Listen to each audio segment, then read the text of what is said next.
वृत्त के अंतर्गत हमने वृत्त के सूत्र देख चुके हैं और इस पर आधारित कुछ प्रश्न किए थे। आज कुछ नए प्रश्न ले रहे हैं। इनमें से एक है, एक वृत्त का व्यास 14 सेंटीमीटर है, तो वृत्त की परिधि और क्षेत्रफल ज्ञात कीजिए। तो यहाँ पे अगर हम प्रश्न को देखते हैं तो हमको एक चीज दिया हुआ है, वह दिया हुआ है वृत्त का व्यास। तो वृत्त का व्यास बराबर 14 सेंटीमीटर, ये हमको दिया हुआ है प्रश्न में। हमको निकालना है वृत्त की परिधि और क्षेत्रफल। तो जब तक हमें वृत्त का त्रिज्या नहीं पता होगा, हम परिधि और क्षेत्रफल नहीं निकाल पाएंगे। तो हम व्यास की सहायता से हम वृत्त का त्रिज्या निकालते हैं। तो हमें पता है कि त्रिज्या बराबर व्यास बटे 2।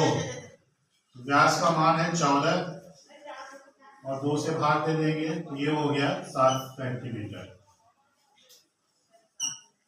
तो इस प्रकार से हमको वृत्त का त्रिज्या मिल चुका है। अब हम निकालने जा रहे हैं वृत्त की परिधि। तो वृत्त की परिधि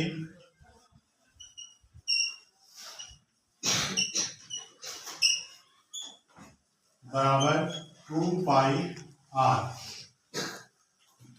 जहां r क्या है, वृत्त की त्रिज्या है और पाई का मान 22/7 होता है, आपको पता ही है।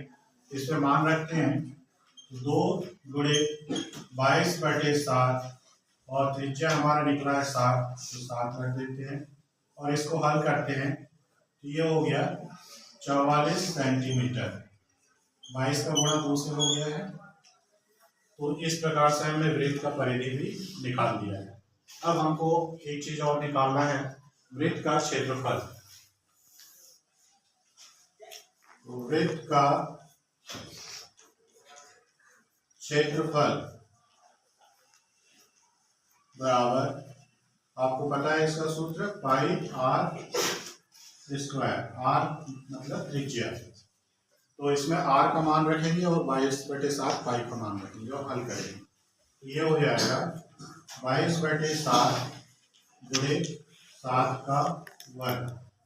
तो 22/7 गुणे 7 गुणे 7, तो ये 7 और ये 7 कट गया। 22 को गुणा 7 से कर लेते हैं तो 7 दूनी 14, 1 7 दूनी 14 और 15। तो ये क्षेत्रफल है और त्रिज्या का यहाँ पे वर्ग हो रहा है, इसलिए त्रिज्या क्या है, सेंटीमीटर में दिया हुआ, इसलिए सेंटीमीटर का भी वर्ग हो गया। तो इस प्रकार से हमने देखा कि हमको वृत्त का व्यास मालूम था और उससे हमसे पूछ रहा था कि वृत्त की परिधि और क्षेत्रफल निकालिए। तो हमने सबसे पहले व्यास से त्रिज्या निकाला और त्रिज्या निकालने के बाद वृत्त की परिधि का सूत्र यूज किया और वृत्त के क्षेत्रफल का सूत्र का उपयोग करते हुए हमने इस प्रश्न को हल किया।